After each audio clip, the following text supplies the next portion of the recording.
I just have one question for everybody out there.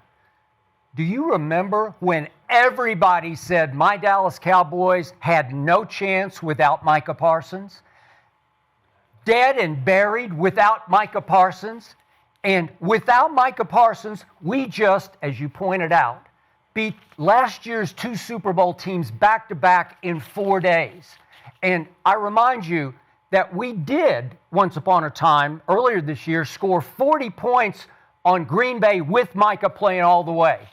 So all that adds up to, you better look out for Dallas right now, because Dallas is the one team nobody wants to deal with. And don't look now, but Jerry Jones is perfectly positioned to win Executive of the Year because of the Micah Parsons trade. And don't look now, but Dak Prescott, I think, just took over the MVP race and is perfectly positioned to run away with the MVP race. Okay, you're disagreeing, but we'll get to that. Stafford maybe might still be at the top. Skip, I ain't even say nothing. Okay, I just let me finish, and then you can go. And speaking of you, I love you, man, and you were a great player, one of the greatest corners ever. I don't think you, at your greatest, at your nastiest, could have dealt with these 2 wideouts, either one of them, because this is the most dynamic wideout duo I have ever seen in all my years of closely studying the National Football League. I don't think you could have dealt with George Pickens or CeeDee Lamb at your greatest for an entire game. I think you'd had a hard time with either or both of them. Shots fired, Lee. Yeah, you got me fucked up. Let them know, Lee. Thank you. Yeah, you got me fucked up. Okay. But continue. And despite all that offensive explosion, the key to the game yesterday to me was Kansas City predictably went up 14-7. And would you believe that my joke of a defense then forced Patrick Mahomes, the greatest, I keep hearing he's the greatest ever. He's on his way to becoming the GOAT. We forced Patrick Mahomes to punt 4 straight times. 4 straight, didn't even get a long field goal out of the next 4 possessions, and it allowed us to regain control of the game, 17-14 at halftime, and we convincingly won the second half to me. We were in control from start to finish of the second half of the game. And that defense, because of Quinnen and Kenny Clark giving us 2 legit, real guy anchors in the middle of that defensive line, has all of a sudden brought Jadeveon Clowney back to life. He, at age 32, which is not too old, he's starting to look like the number 1 pick in the draft again. Every time I look up, 42's in the middle of something. He had 2 big sacks yesterday. And that defense held Patrick Mahomes' offense, which was averaging 376 yards a game, to 362. We held him below his average for the year through the first 11 games. And all I can say is the defense now gives us a legitimate chance just to be decent enough to complement the most explosive offense in the league, to me, by far. Indy got exposed by Kansas City. We did not get exposed by Kansas City, because look what we did to Spags' defense. This season, the worst he's allowed of first downs was 23 yesterday to my Dallas Cowboys. 9 third down conversions in 15 tries. Highest they've allowed all year to my Dallas Cowboys. And all of a sudden you look up and the Cowboys are easily the hottest team in the league, the team nobody wants to play, a team that is going to win out, and a team that is going to make the playoffs. So, Aqib, I ask you, I give the floor to you now. Please respond. I like it, Skip. I love what the Cowboys doing, man. I got no rebuttal, Skip. Hey, they come out and they play like that. You right. They're going to the playoffs, and they're going to be a fucking problem when they get there. You know what I'm saying? I see BB back at center. They getting healthy, and shit. I could have dealt with them, Skip. Don't do me like that. But this wide receiver duo, man, hey, they a fucking problem, bro. Don't nobody in the league, not counting league, because I ain't in the league no more, but nobody currently in the league right now, they don't want no smoke with these boys, Skip. No. You right, Skip, man. They don't want no problems with these boys, man. Dak, I don't know if he passed up Stafford yet, but man, Dak doing what the fuck he been doing all year, man. Hey, offense look explosive, and you hit it on the head. If that defense start just being manageable, just be decent, man. If they would have been doing this all year, if they could have been decent all year, they'd have fucking 3 losses this year. You know what I'm saying? So, no rebuttal, Skip. I'm with you, man. I'm in Dallas now. It's live out here. It's playoff time, baby. You know what I'm saying? And shit, I'm rocking with you, Skip. Them boys going to the playoffs. I think they can win out. I look at the schedule. I don't really see why they got a big game against the Lions on the road. Yeah. They got a big game against the Lions on the road. If they can take this same energy to Detroit, come away with that win, hey, it's gonna be a fucking problem in Dallas, man. I'm telling you. Wow. You want to go, Cody? Yeah, I'll go. I think you said it perfectly. I know we give you a hard time, Skip, but I can't today. That was an unbelievable win by your Cowboys. It really was. And what they've done the last 2 weeks, to go down by 21 points to the defending champs in the second quarter, come back and win that game, and then to go toe-to-toe with Patrick Mahomes and the Chiefs, who also have their backs against the wall, and still find a way to win this game after another terrible start, too. But I think it came down to 2 things, one of which you already said, but I'm going to start somewhere else. I think it came down to Dak Prescott. The way that he played in this football game, to have as bad as a start as he did, to throw an interception on his second attempt of the game, on the first third down, terrible pick right to Jalen Watson. And then after that, besides maybe almost one interception to Bolton, he played nearly flawless. He was in command of the offense. His eyes, which were important to me when I watched the film, were consistently in the right spot. And he knew where the pressure was coming from. And Tony Romo kept talking about not taking his hots. To me, it looked like he was buying time. He knew where the free rusher was. Knowing the route concepts, he knew that I could wait just a little bit longer and then find the open guy. Did a really good job of that. The way that he used his legs to extend plays, too, I think is going to be a big part of their offense going forward. Javonte Williams didn't have a huge day on the ground, but did enough to where the play action really opened up, and that's a big part of their offense right now. But where Dak excelled for me was on third down. Outside of that first third down attempt and fourth down, the one fourth down they had, he was 12 of 15 for 156 yards and 2 touchdowns on third and fourth down combined. That is winning football. You mentioned it. There were 59% conversion rate on third down. As an offense, we shoot right around 40. If we can get around 40%, that's winning football. 59% against Spags, and it wasn't like Spags was sitting back and letting him take underneath routes and playing cover 2 and taking middle shots. They were lighting his ass up all game long. He never flinched. He never got flustered. He dissected the defense, made some big-time plays. Huge shout-out to Dak Prescott in that game. But the other thing for me is the difference was those last 2 drives for the Chiefs before halftime and then the first 2 drives coming out of halftime. Remember, you said they go up 14-7, and it felt like, I'm not going to lie, I'm watching, oh, shit, here we go. This is the Cowboys defense that we saw early in the year. Dak's going to have to put up 35 in this game to try to win. But no, they buckled down after that. They get a stop, the second drive before halftime, and then the last drive before halftime, which is so important. On offense, we call it the last 4 and the first 4. If you get the ball at the end of the half and you get the ball to start the half, you can put up 14 points right there, which can change the outcome of the game. But instead, your defense got 2 big stops. Then they got another punt on their second drive out of halftime. Your offense went and scored 13 points. They go take the lead, and it went back and forth at the end, but they found a way to get it done. It was really impressive to watch. They played some good football. That defensive line, as much of a hard time as we've given them this year, now with Kenny Clark and Quinnen Williams, and don't forget about Oso Digizua. He's still there. And then Jadeveon Clowney, like you mentioned, had 2 sacks yesterday. He's getting after the quarterback. Logan Wilson's a huge pickup. But for me, the difference maker on defense is when Overshown is out there. When I watch their tape from early in the year to where they are now, you can tell a significant difference from when Zero's on the field and when he's not on the field. The ability that he has at that linebacker position to tackle, to cover, his speed sideline to sideline is so impressive. If they can keep this up, I don't want to say that defense is for real yet. I told you I needed to wait to see what they did against the Chiefs. I'm definitely on board. But if they can keep it up, go to Detroit next week too and get another win, I'm with the key, man. I think they can make the playoffs. But you did say if they beat the Chiefs, you'd be sold. Yeah, I mean, I'm you said wait till Thursday. Yeah, I Thursday. We need answers.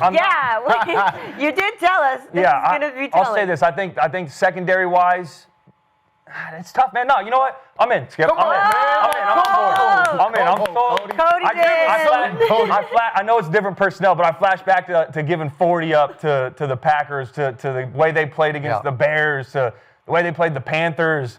that's tough for me to kind of just throw away. But they do have new players. They do have Quinnen and Quinnen. Agreed.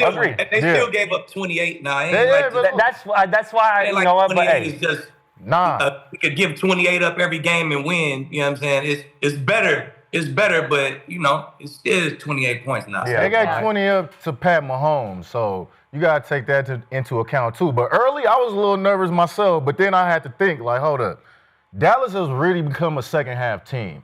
So if they could keep this game within a score, 10 points, no doubt in my mind they could win that game, especially at home. Now, Dak been the MVP all year. I don't know what y'all talking about Stafford. Dak been the MVP. He just hasn't had the supporting cast. He hasn't had the defense to keep up with other teams. Well, he hasn't had the dubs either. I mean, now the defense was relinquishing those dubs. Right? So the dubs, of course, accumulate to that MVP voting. But as far as individual play, Dak been snapping all year. It's just the defense can't hold nobody, right? Yeah. And I mean, they gave up 28, like Lee said, but at the end of the day, they stopping the run.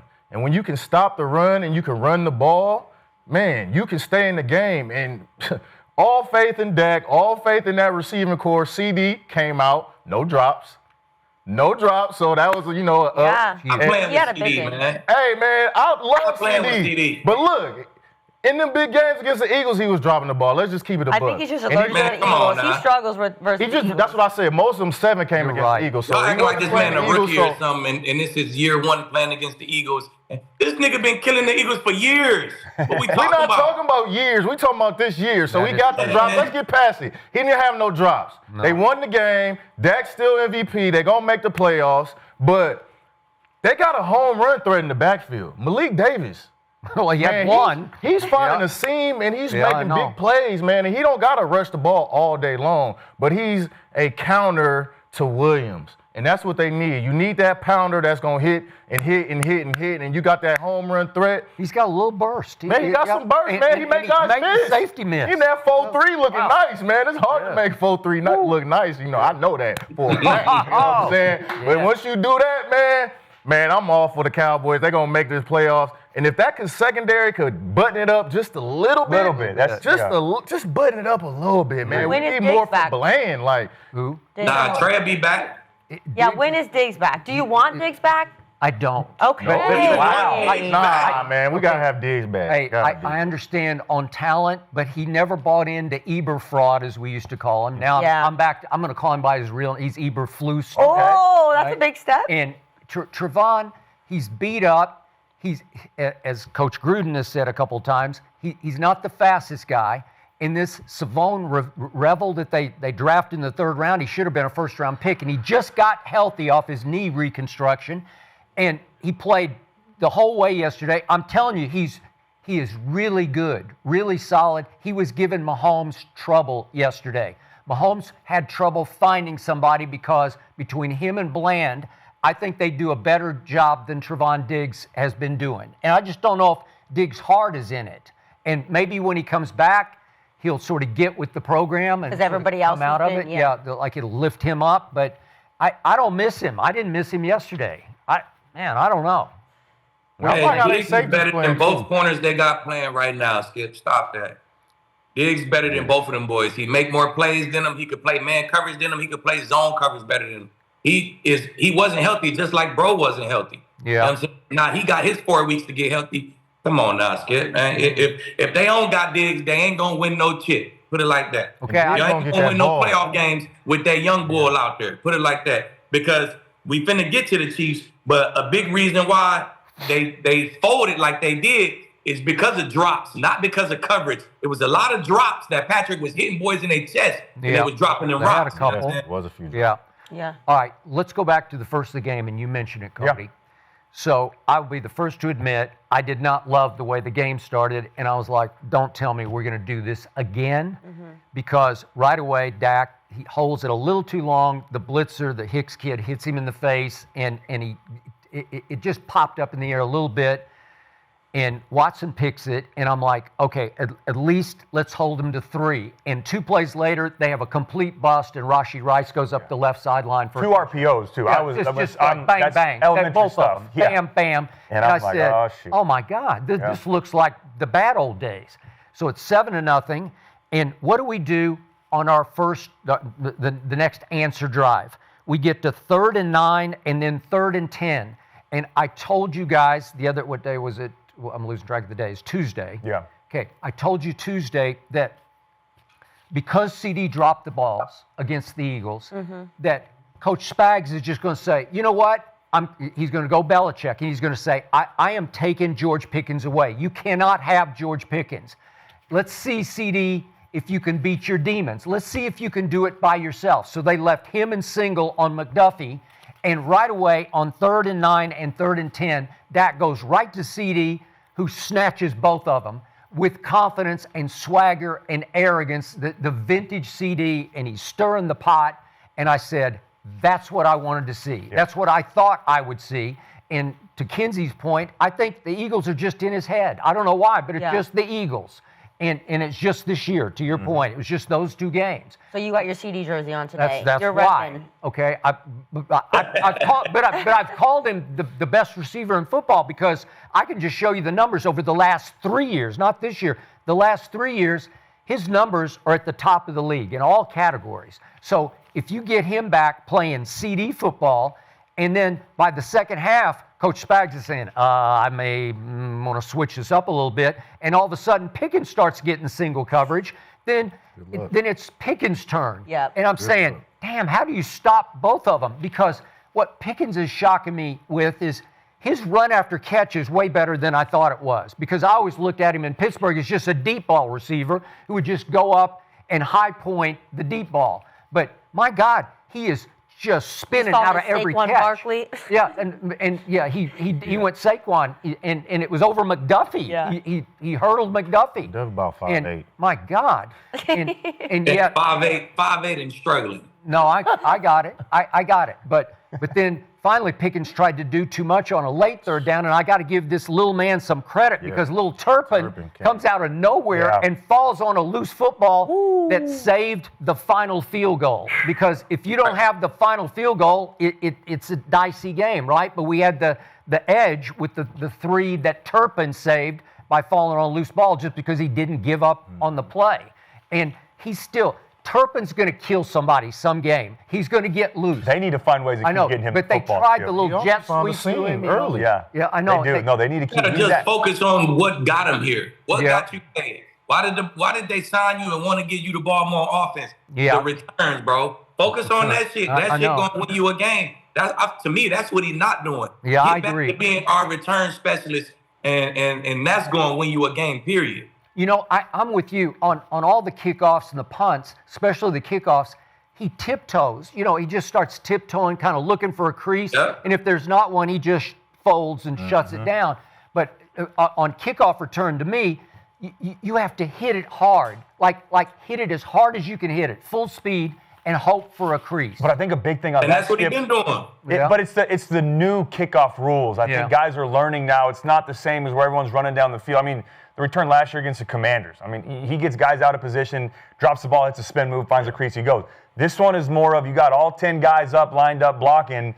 It's a lot more be patient, find a crease, and then go. So it's a lot more difficult. I think that's why he's been a little less explosive in the return game. Yeah. And when sometimes, it takes a sort of different mentality to hit them creases. Like when you're trying to make that 53, you're going to hit that crease a little bit different than when you got a secure job and I'm playing a little offense. Yeah. Like, all right, I'm playing a little offense now. I got to be ready for the whole game. But now, before, he was hitting it trying to keep that job. Yeah. Exactly. That's my point. You get paid, and now you're on offense a little bit, and now you're not doing what got you here. Because you ain't used to have a problem tiptoeing. I don't give a damn if it's new, it's old. You used to hit that shit, full speed, punts, kickoffs, whatever. And that's what he's not doing right now. And yet, when he gets loose, he's got Tyreek speed we have not seen all year. Because last year, a couple times against Washington, he got loose. When you see it, you'll just sit back and say, "Wow, where was that?" No, for sure, dude. Yeah. All right. So I'm back to Cody with this one. So Dak is playing with the most supreme confidence I've ever seen. Agreed. And after the shaky start, I feared, is he going to go back in the Dak tank, and just come all apart, which we've seen him do only in the postseason for the most part, but in some big regular season games. But those two receivers are so good, and he knows they're so good.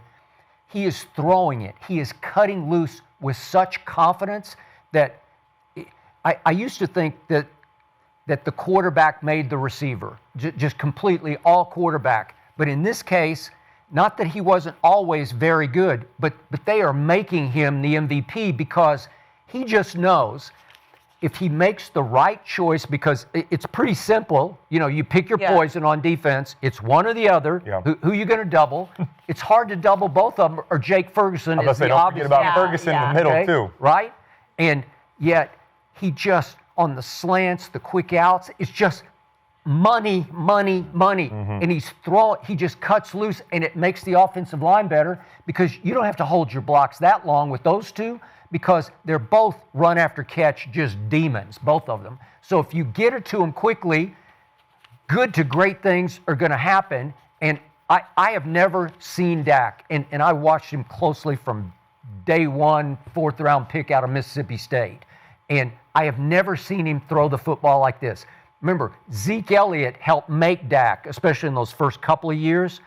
And now Dak is making Dak with those two wideouts. Yeah. Now they're more of a throwing football team. They used to be with Zeke a running team.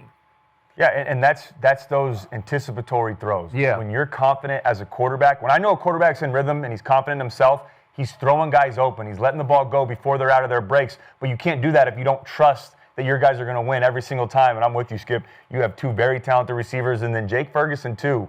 He's that X factor down in the red zone. He's a mismatch nightmare. So, yeah, it's really good to see Dak playing this way. It's a lot of fun. Jake Ferguson made one third down catch on what actually was not a very good throw from Dak, where he had to completely twist and catch it behind him, and he snatched it, man. And I'm like, that was a catch. And he only had like 39 yards receiving on 5 catches, but that was a big one. And he couldn't get his toe down on the one at the back of the end zone, but he still caught it. And don't forget about Flournoy, too. Yeah. That third down conversion on the corner, that big-time rollout, Dak was a hell of a throw by Dak on that corner route on 3rd down, and that was a crucial point in the game. But, yeah, it's just when you're a quarterback and you have weapons like that, it makes your life so much easier. But you still got to get them the football with the right timing, dissect the coverage, figure out where they want the football, figure out what guy does better versus man, what guy does better versus zone, how can I get them the ball, can I take the top off of the defense, do they like the underneath stuff? It's just, there is a science to playing the quarterback position, but it makes it a little bit easier when you got Lamb and Pickens on the outside. It does. You got to give props to that O-line, too, man. Yeah. That O-line been standing tall. It has. Like, they've been protecting Dak like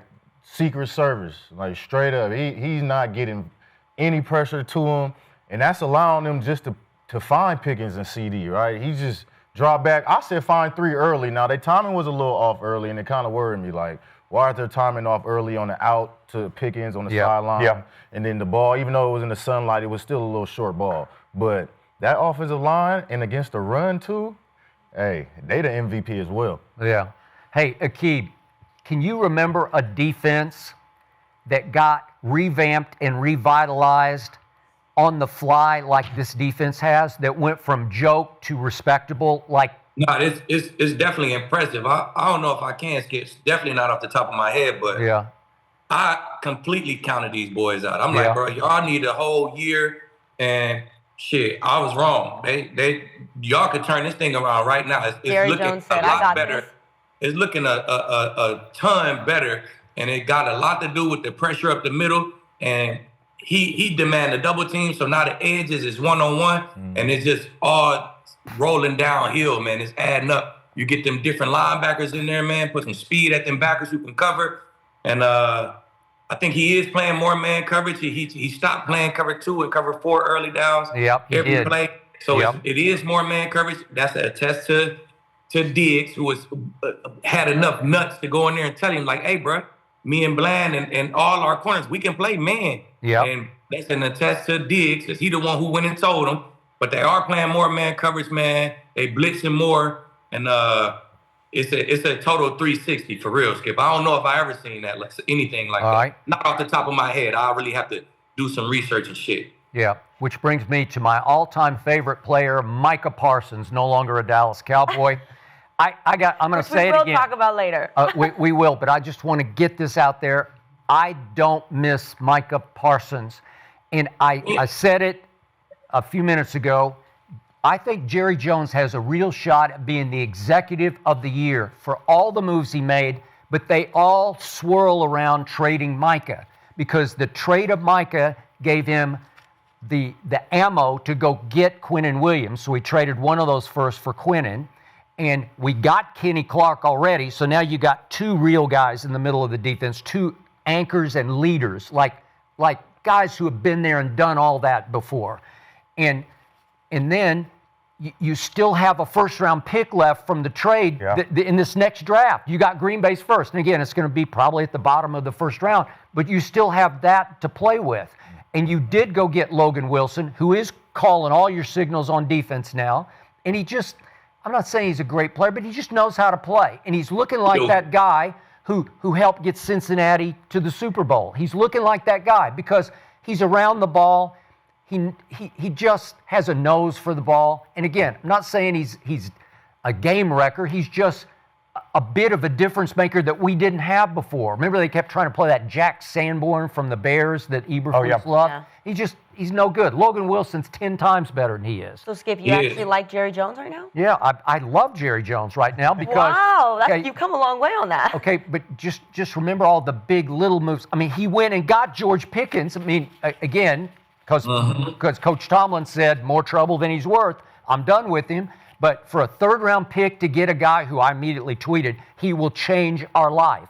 So you pulled off Pickens, you pulled off Quinnen, you got Logan Wilson, and then we started to get healthy on defense. And I think Jerry is perfectly positioned. If we win out, I think people will sit back and say, wait a second, who did better than that? What GM did better than that? Who revamped and revitalized his team better than Jerry Jones did, right? Right. Okay, on both sides of the ball. So I don't know. Yeah, I love it. I mean, how can you not? Yeah.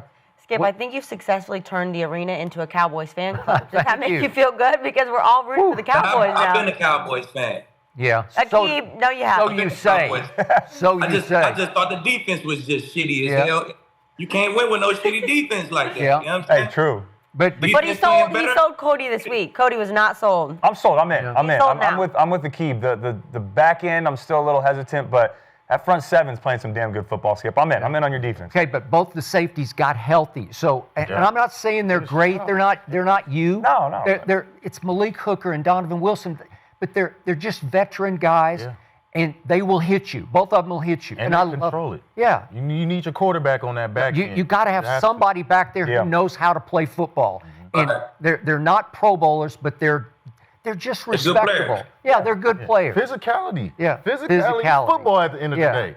Physicality reigns supreme. If you got two safeties, two of them back there that's physical and that'll knock your block off like me and Stu used to do. That is correct. You'll be all right. You'll be all right.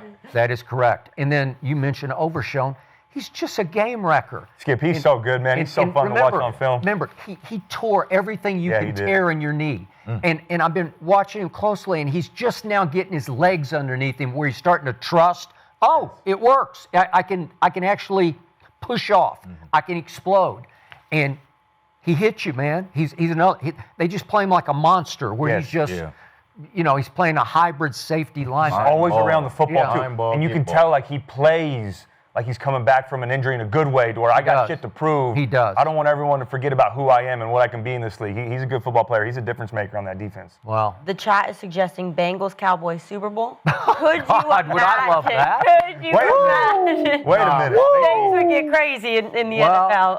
I would love to see it. I would love to see it, and too. that's not an impossibility right now. No. There's a very, very small, but anything's possible. Your eyes right now. We're going to work on one team. Them Bengals. All right. I want to look at, you're holding on to hope for the Cowboys playoffs. I do want to look at their schedule because I got to be honest, Skip, it's a little tough. The Lions right now are desperate. This is a big game for them, just as it is for you guys. So you got the Lions, you got the Vikings, you got the Chargers, you got the Commanders. These are divisional games at the end, Commanders and Giants. That's tough, Skip. Yep. I don't know. So do you have, I know you have them making the playoffs, but why? I was going to ask, do you have them? I'm like, you do. The Dallas Cowboys will make the playoffs because the Dallas Cowboys, a week from last night, will go to Detroit and win a game that before the year I did not think they could win. Amon-Ra is almost certainly going to be out with this sprained ankle. And Laporta is still out and will be out. And they were down 2 offensive linemen yesterday. And since Dan Campbell started calling plays, they just look different to me. So far, in the 4 games he's called plays, they're 2-2, and they're 0 for 7 on the 4th downs that he has gone for. Now, I can't dump that all on him. I just think they've lost their culture, their mindset, their swagger, because he was their CEO, he was their leader, their overseer, and all of a sudden he's wearing his little glasses, looking down, peering at his play sheet, trying to call plays, and you lose command of the entire process of the football team. So I think they've lost their way enough that I was shocked last night when this opened with Detroit a 3.5-point favorite. This morning it was already bet down to 3, and I think it will continue to plunge because Dallas is just better than Detroit. I think Dallas's defense is now pretty much equal with Detroit's, and our offense is way more explosive especially than Jared Goff's offense. And look, if you give him time, if you just let him sit in the pocket, he's not a physical player, but if you let him just sit back there with no pressure, and obviously Micah gave him a lot of heat yesterday, just like he did in the opener at Green Bay.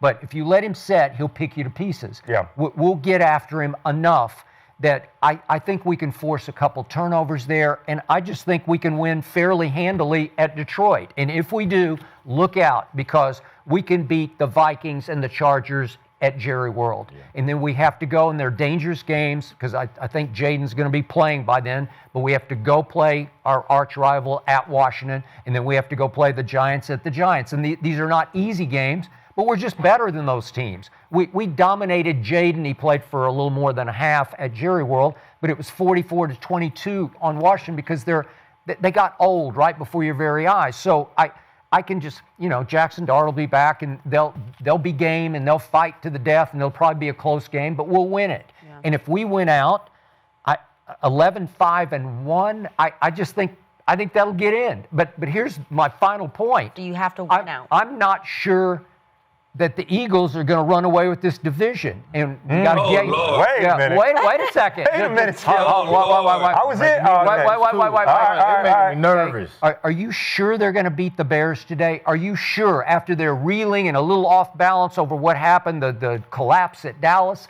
Are you sure the Bears won't go in there and shock them just the way the Bears been shocking everybody all year long? I just throw it out because the Eagles have to go to the Chargers and they have to go to Josh Allen. Okay, so they got those two. What if they lost 3 games? Do the math on that. What if they lose 3 games and we win out? We win the division. So it ain't over yet. They didn't skunk us. They didn't run from us. We got a shot. All we have to do is win out, and let's see where the chips fall in Philadelphia. And I think they got a shot. I definitely think the Cowboys got a shot, but they kind of in the same boat as the Chiefs. If they win out, they still need this team to lose. They really need the Bears to start losing, bro, or the Packers. Really, the Bears. Like, y'all really, if y'all end up tied, I feel like if you end up tied with somebody who's not in your division, and go to that conference record first. You know what I'm saying? I know we go head to head, then to go to that conference record first. Shit. Green Bay, that's going to be a tie. San Fran, they going to have a better conference record. Seattle going to be the 5th seed. So I really just, it's going to be tough, man. Even if you win out, it's going to be tough. You need teams to start losing games. Once you get in that boat where we need these guys to lose and these guys to lose, and maybe we can win out. And once you get in that boat, I really don't like it. I ain't going to lie to you, but hey, they definitely got a shot, man. Okay, you know what? I have heard enough of your Cowboy hate for one day. I think I'm done with you. You're over and you are out. We will see you next Monday. You're going to do me like this, man. All right, Scott. I'm going to see you on Mondays. All right. Dang, leave it out. All right, Keith. All right, brother. Out of the arena. See you later, Keith. Done. All right, then I guess it's you, Cody. Yeah, you know what? I'm glad he said that, though, because if he was going to say the Cowboys are in and the Chiefs aren't, because the Cowboys need a lot of stuff to happen too. So at least he was consistent with that. Yeah, I don't know, Skip. The best thing for them right now is they're hot at the right time. Those teams that get hot at the end of November, going into December, are the most dangerous going into the playoffs. It's just, can they get there to capitalize on it? Even if they win out and go, 11-5-1.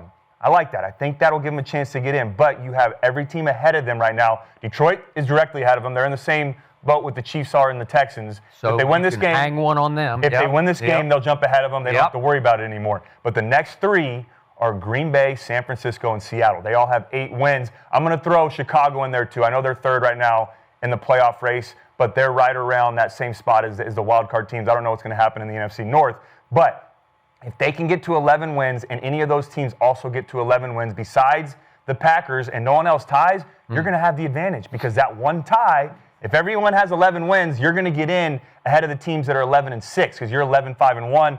That helps them a lot. That tie, even though it looked bad early on, could potentially be the reason that they get into the playoffs. But with that being said, can they win out? That's the biggest question, because I think they can, but I also don't know if they can keep this consistency up. I know it's been great the last 2 weeks, really 3 weeks since the bye, but is this just a hot streak right now, or is this who the Cowboys are with this new roster? That's the biggest question for me.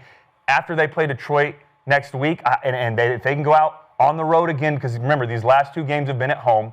That has been really important, as they found a way to beat the Chiefs at home. They beat the Eagles at home. It's a little different when you go on the road. But if they can go to Detroit, who's also struggling right now, but if they can go to Detroit and win that game, then I think they can run the table, and I'll give them a legit shot to get in the playoffs. They're going to make the playoffs. They're going to run the table. They're going to go to Detroit and win. Okay. First off, it's not like they're going outside and facing any type of elements. That's It's true. another dome, Yeah. and we just seen what Green Bay did to Detroit.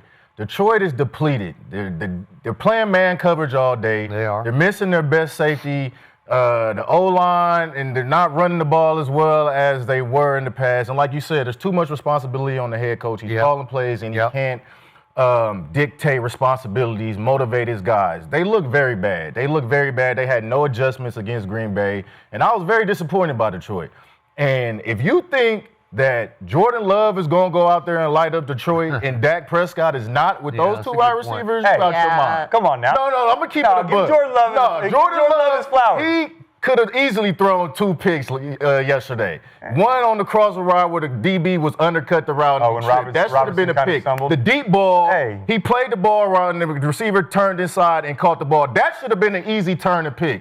Like I said, Jordan Love, he won the game, so I'll give him credit. Shout out to Green Bay. But I feel like Detroit has been losing more ball games than the other team has been winning, right? In the red zone, we're not even going to go into the full game because we're going to keep it on the Cowboys. But yeah, the Cowboys definitely win next week. They win this week or next week against Detroit. They win out the rest with an easy rest of the 4-game schedule. So, man, Dallas, the way they playing is prime for playoff push, and they're going to get in the playoff if push. You know what really helps that. though right now, Skip, is that they all still have to kind of play each other. San Francisco has to play Seattle and Chicago. It's true. So that's a guaranteed loss for one of them. But then Chicago and Green Bay have to play each other twice. So there it is. That works in your favor. I mean, their favor is a lot better than the Chiefs. Really? A lot You think better. so? Yeah, for Dallas, absolutely.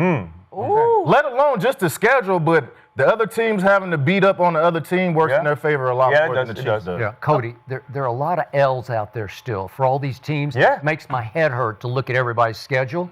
All I know is if Dallas gets to 11-5-1, the tie could help. Yeah. The 40 to 40. I promise right? you. Yeah. Okay. Because they get the edge. If you get 11-6 and 11-5-1, that only having 5 losses compared to 6 losses, they're going to jump whoever that is.